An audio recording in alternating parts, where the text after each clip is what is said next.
Have you ever looked at your email address and just wished you could get a do-over, but, without losing all your photos, files, and everything else you've built up over the years?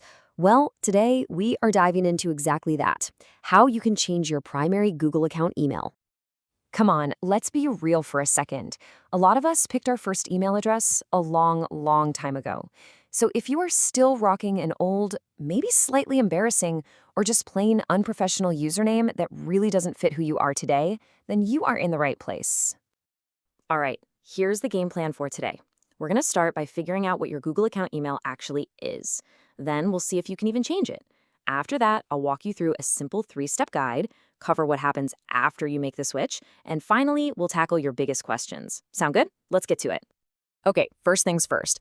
Before we change anything, we really need to be crystal clear on what we're talking about here. Because, spoiler alert, it is so much more than just an inbox. Just think of your Google account's email as your digital master key. I mean, it's the central hub, right? It's what you use to get into everything. Gmail, Google Drive, YouTube, Google Play, the whole shebang. It is basically your core digital ID for the entire Google universe. And you can see just how deep this thing runs. It is not just for sending and receiving messages. No way. It's what pops up next to your name when you share a file, what other websites see when you use that handy sign in with Google button, and it's how Google sends you those super important security alerts. It's everywhere. Which brings us to the million-dollar question, right? Is changing it even possible? For the longest time, the answer to that was a hard no. But luckily for us, things have started to change. Now, before we get too excited, here's the official word straight from Google. This is a gradual rollout, so I just want to manage expectations here. This option might not be live for your specific account just yet, but it is definitely worth checking. So if the feature is enabled for you, how do you actually do it? Well, the good news is the process is pretty straightforward. We've broken it all down into a really simple 3-step guide. The entire process really just boils down to these 3 things. First, you check if your account is even eligible. Second, you review any potential conflicts or issues. And third, you make the change. See? Simple as that. All right, step 1 is basically the moment of truth. You're going to head into your Google account settings, go to the personal info section, and then look under email. If you see the option to change your Google account email, you're in business. You can move on.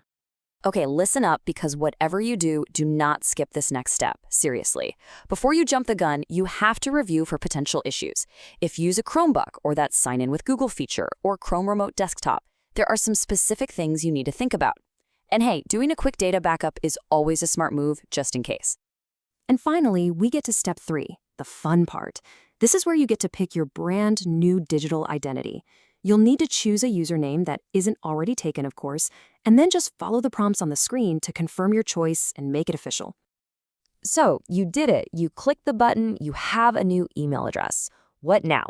Does your old one just vanish into thin air? Let's break down how this all works after the change. So what happens to that old email address of yours? Well, it doesn't just disappear. It actually becomes what's called an alternate email. This is great because it means you will still get mail that's sent to both addresses, and you can even still use the old one to sign in. Your new address just takes over as the primary. And here are just a few more really critical details you need to know. The best news? All of your data, your photos, your Drive files, all of it is completely safe. Nothing happens to it. You can even switch back to your old address if you get cold feet. But, and this is a big but, you can't create another new Gmail address for this account for a full year. And that new address you created? It's permanent. All right, let's wrap this all up by hitting a few of the most common questions that people have after they've made the switch. This is probably the #1 concern for almost everybody. What happens to all that email that's still being sent to that old address you've had for, like, a decade? And the answer is a big, simple, and very reassuring yes. Because your old address becomes an alternate, you won't miss a single thing. Any email sent to either address will land right in your inbox. The other huge question is all about security and identity, right? What happens to that old username? Does Google just toss it back into the pile for someone else to grab? Absolutely not. And this is so important for your peace of mind. Your old username is retired forever. No one else can ever register it, which means your old digital identity stays securely yours and only yours. So, as you can see, this is about way more than just changing an email address. It's about updating your digital identity for who you are today and for the future. You've got the guide, you know the process, and you know all your stuff is safe. So the only real question left is, what are you going to choose?